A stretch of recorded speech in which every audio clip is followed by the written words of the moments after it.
নেইমারের মতো খেলোয়াড় ডাগআউটে আনচেলত্তি ছাড়া আর কার দ্বারা এমন সিদ্ধান্ত নেওয়া সম্ভব? এনরিকের মতো বিস্ময় বালক তাই অবলীলায় বলছেন, কার্লো আনচেলত্তির অধীনে ব্রাজিলের বিশ্বকাপ দলে জায়গা পেয়েই খুশি তিনি। আমি খেলবো কিনা সেটা নিয়ে আমার কোনো চিন্তা নেই। মিস্টার আনচেলত্তি সবসময় দলের জন্য সবচেয়ে ভালো সিদ্ধান্তটা নেন। আমি তার সিদ্ধান্তের উপর শতভাগ বিশ্বাস করি। এটাই হয়তো আনচেলত্তির সবথেকে বড় শক্তি। বড় নাম কিংবা তরুণ প্রতিভা, সবার জন্য রুল বুকটা এক, দলের আগে কেউ নয়। তিনি কঠিন সিদ্ধান্ত নিতে ভয় পান না। তিনি যা ঠিক মনে করেন সেটাই করেন। মনে হয় যেন ঈশ্বরও তার দিকে তাকিয়ে আছে। কার্লো যাই করেন শেষ পর্যন্ত সেটাই কাজ করে।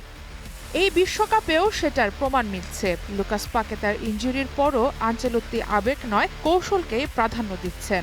নরওয়ের বিপক্ষে সম্ভাব্য একাদশে দানিলো সান্তোসকে এগিয়ে রাখা, গাব্রিয়েল মার্তিনেলিকে সুপার সাব হিসেবে ভাবা আর এনরিককে বিভিন্ন পজিশনে ব্যবহার করার পরিকল্পনা, সবই তার বাস্তববাদী চিন্তার প্রতিফলন।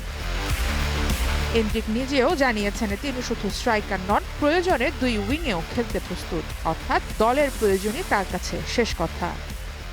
কোচ আমাকে যা করতে বলেন আমি শুধু সেটাই করি, কারণ আমি জানি তিনি জানেন দলের জন্য কোনটা সবচেয়ে ভালো। এই কারণেই হয়তো কার্লো আনচেলত্তির দলগুলোতে তারকাদের অহংকারের চেয়ে টিম ডিসিপ্লিনই বেশি চোখে পড়ে। খেলোয়াড়রা জানেন সুযোগ এলে খেলবেন, না এলে অপেক্ষা করবেন, কারণ সিদ্ধান্তটা আসে এমন একজন কোচের কাছ থেকে যার ট্রফি ক্যাবিনেটেই সবথেকে বড় পরিচয়। নরওয়ের বিপক্ষে কঠিন নকআউট ম্যাচের আগে তাই ব্রাজিল শিবিরের সবচেয়ে বড় শক্তির নাম শুধু ভিনিসিয়াস, নেইমার বা এনরিক নন, সাইডলাইনে দাঁড়িয়ে থাকা একজন মানুষ। তার নাম কার্লো আনচেলত্তি। সারা মাহবুব, স্টার প্লে।